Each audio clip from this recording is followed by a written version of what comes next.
Hello everyone, myself Shraddha Bishwas, a junior research scientist from Indian Center for Space Physics, Kolkata, and today I am going to talk about strange new worlds, exoplanets.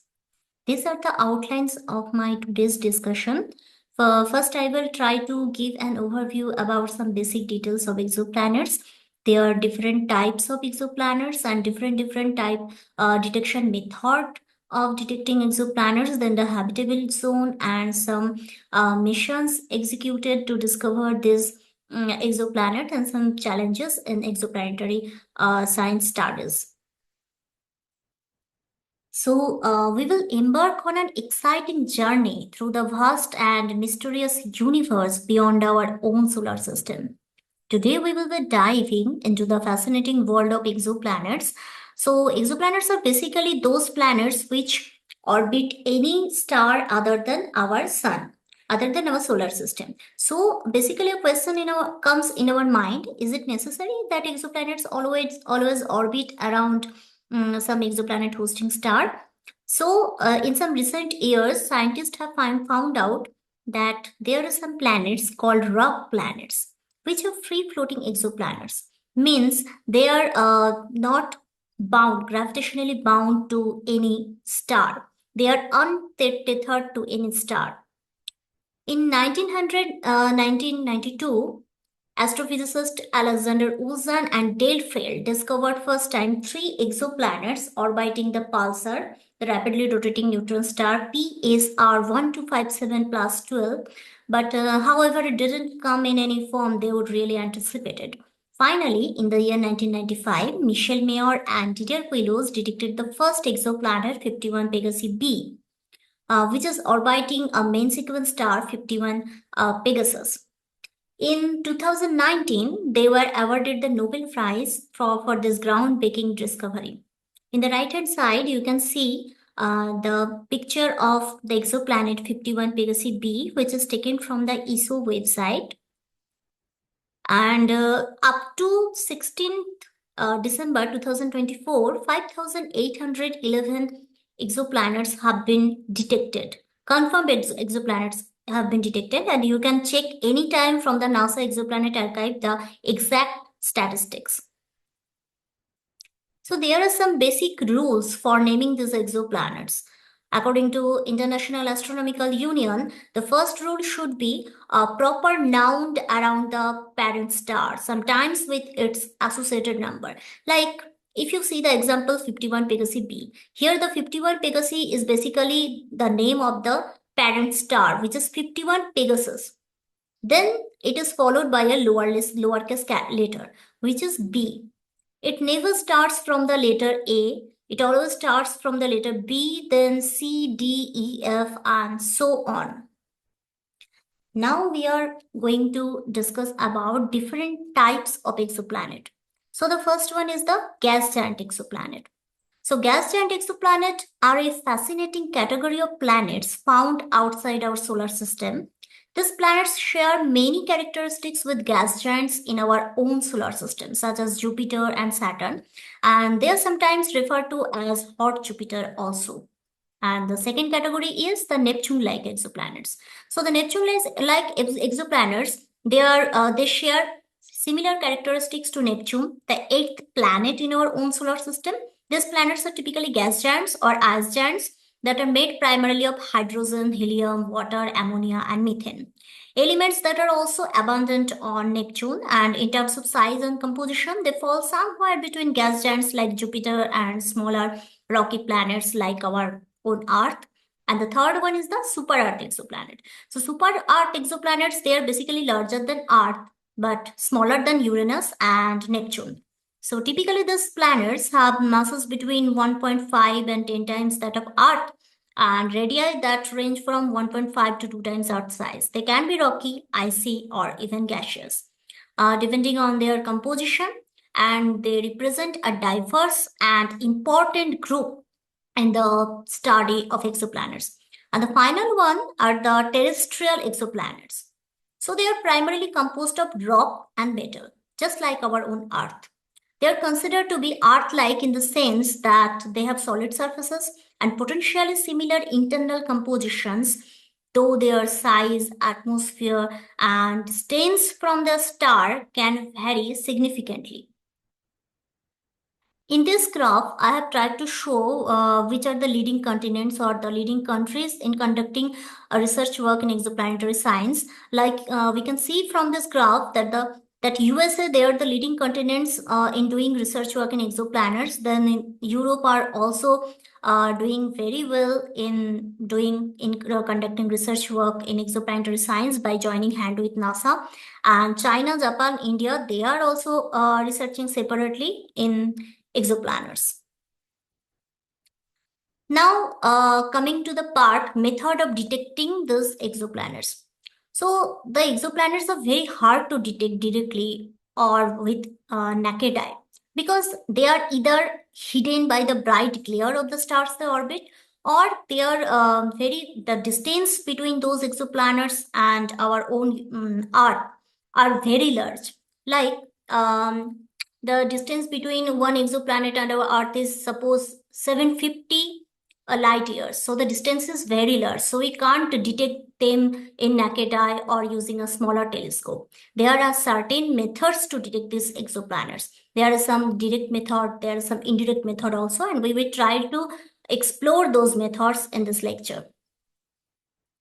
From this pie diagram, you will see the green part. Here, so the 78.2% exoplanets have been discovered till now using the transit method, and some exoplanets have also discovered using the radial velocity method. Some have been also discovered using the microlensing and some other methods also. So using the transit method, we can basically get an idea about the planet size. And using the radial velocity method, we can determine the planet's minimum mass. So what is direct detection of exoplanets? So direct detection of exoplanets, it's basically referred to methods where astronomers observe the light from exoplanets themselves rather than relying on indirect techniques like the transit or the radial velocity method. It's a challenging task because exoplanets are typically faint compared to their parent stars, and they are very close to those stars from our perspective. And there are certain instruments which are used to detect these exoplanets directly, like coronagraph. Scientists use coronagraph and starshade to detect these exoplanets directly. In the right-hand side, we can see that 2M1207b, this was the first exoplanet detected using the direct imaging method using the very large telescope of Chile's Paranal Observatory in the year 2004. So now we are going to discuss about the starshade. So starshade are basically an external occulter which is generally attached at the backside of the telescope and which is designed to block the glare of the stars so that future space telescope can take picture of the planets. Like you can see from this picture that the starshade is attached at the backside of the spacecraft, and after traveling a certain distance, it's detached from the back of the telescope, and it opens up. Like you can see, after traveling a distance from 18,650 to 31,100 mile, it gets detached itself from the spacecraft. So what does it do? It basically obstructs the light coming out from the star to see under the shadow of the star the exoplanets. Now coming to the next method, which is the transit photometry method. So it is one of the most successful and widely used techniques for detecting exoplanets. It involves observing a star's brightness over time and looking for periodic dips in the light curve, which occurs when a planet passes in front of its host star, blocking a small portion of star's light. This event are called transit. You can see from this graph that basically here we are measuring the amount of decrease in brightness with time, and this type of graph is generally called light curves. From the slide curve, basically we can also measure the size of the transiting planet and also the size of the star. Like from the first graph, you can clearly see that the size of the planet is really small. So the amount of dip in the transit light curve, it's nearly equal to zero. The curve is nearly equal to zero. Then in the second graph, you can see that the size of the planet is quite big in comparison to the first case. So the depth is greater than the first case. Now coming to the radial velocity method. So the radial velocity method, basically this method is also known as Doppler spectroscopy method. It is another highly successful technique for detecting exoplanets, and it works by measuring the tiny motions of a star caused by the gravitational influence of an orbiting planet. And we can actually hear the star that has planets doesn't orbit perfectly around its center. From far away, this off-center orbit makes the star looks like it's obbling. And the obbling of the star can be observed using the Doppler shift method. Now coming to the most important part of my presentation, which is the million-dollar question, can life exist on exoplanets? So scientists have predict a zone which is called the Goldilocks zone, which is also known as the habitable zone. It is basically the area around a star where the temperature is just right for liquid water to exist on a planet. And we all know that liquid water is a key ingredient for existing life. And in addition to liquid water, there are some other conditions also. For liquid water, we know that the presence of liquid water is critical in exoplanets should have conditions that allow for stable water cycles and environments conducive to biological activity. And the temperature, it should maintain moderate temperature to sustain this liquid water, which is essential for life, and we know it on Earth and may allow for biological processes. Then the third one is the atmospheric pressure, which we must ensure sufficient atmospheric pressure to retain gases necessary for life, preventing water from evaporating or freezing under extreme conditions found on exoplanetary surfaces. In fact, this news came actually, I think 5th January 2025. This year, this news came that ISRO has they have launched some spacecraft, and in that spacecraft, they successfully germinated cowpea seeds in space, and the seeds were grown in a closed box system with sensors to monitor temperature, humidity, and soil moisture. The seeds sprouted in just 4 days under microgravity. So this is a big achievement by ISRO, and they proved that life can indeed exist in space. Now we are going to see some ground-based observatories in all over India, like the 3.6 meter DOT Devasthal Optical Telescope, which is installed in our Devasthal campus. Then the 2.0 meter Himalayan Chandra Telescope, which is installed at the IAO observatory, and there are certain other telescopes also. And these are two telescopes which are installed at the ECO campus of our institute, ICSP. The left one is the 0.25 meter or the 10-inch Arundhati telescope, and the right one is the 0.61 meter, the 24-inch Vasishtha telescope. We regularly observe exoplanet hosting stars. Not only exoplanet hosting stars, we regularly do observe the various celestial objects. Like recently, we are observing the planetary alignment also using this telescope. So there are certain limitations of ground-based telescope, like there is some atmospheric disturbance. The Earth's atmosphere can distort light from celestial objects, leading to phenomena like twinkling or blurring, which is known as atmospheric seeing. This can reduce the clarity and resolution of observations. And the light pollution is another problem. In urban areas, artificial lighting can create significant light pollution, making it difficult to observe the faint celestial objects. So here comes to the picture, the space-based telescope. Starting from 1990, with the launch of Hubble Space Telescope to the upcoming missions Roman, Ariel, they will significantly help not only to discover new exoplanets, but also to follow up the previously known exoplanets transits. Now we are going to briefly discuss about the Kepler mission. The Kepler was basically a space telescope which was launched by NASA in the year 2009 with the goal of discovering Earth-like planets orbiting other stars.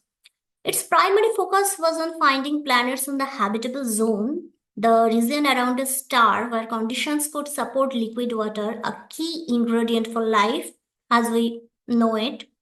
So Kepler used a method called the transit technique to detect these exoplanets. And after serving for 4 years, it was then put on a new mission called K2 in November 2013. And in the year 2018, October 30, Kepler officially retired. And after its main mission ended, Kepler had already completed its primary objective of identifying exoplanets and gathering valuable data. In fact, the Kepler 1658b, it was the first exoplanet candidate spotted by NASA's Kepler Space Telescope in the year 2019. These are some amazing results which we got from Kepler mission during its 9.6 years operation. So the next we are going to discuss about the TESS mission. The Transiting Exoplanet Survey Satellite, which was also launched by NASA and designed to continue the work started by Kepler, but with a broader focus.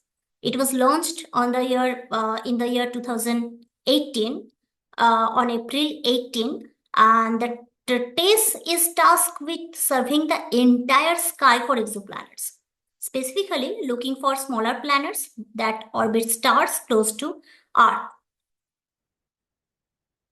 And in the year 2022, during September, it entered into its extended mission.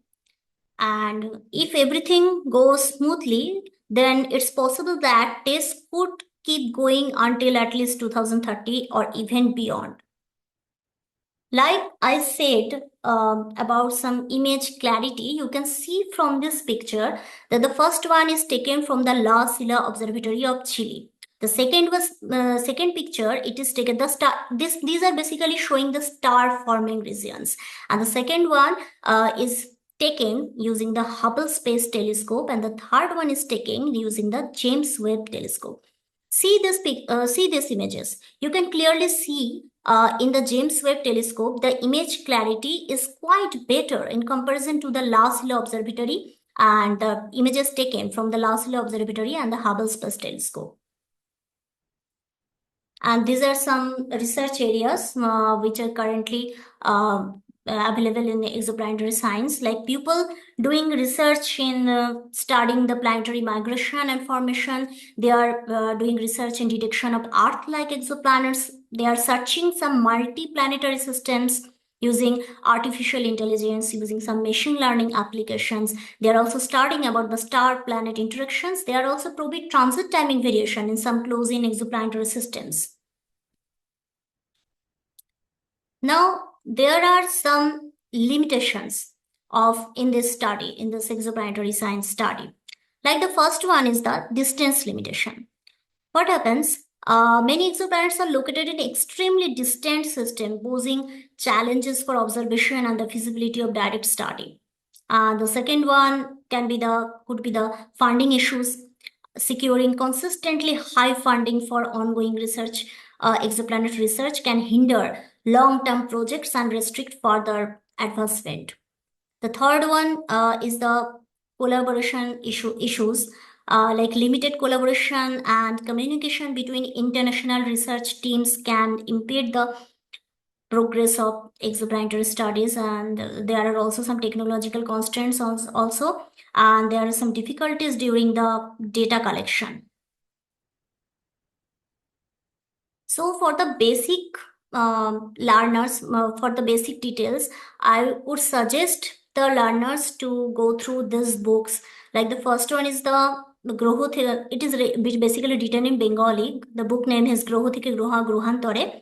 It is written by Professor Sujan Sengupta, a retired professor from IIA Bangalore. So this is an amazing book. Recently, I have finishing reading this book. So they can start from this book. Then they can also explore the other books also, like the Exoplanet's Habitability and the Future of Humanity. These are two other books. If they are interested, they can go through these books also. So thank you.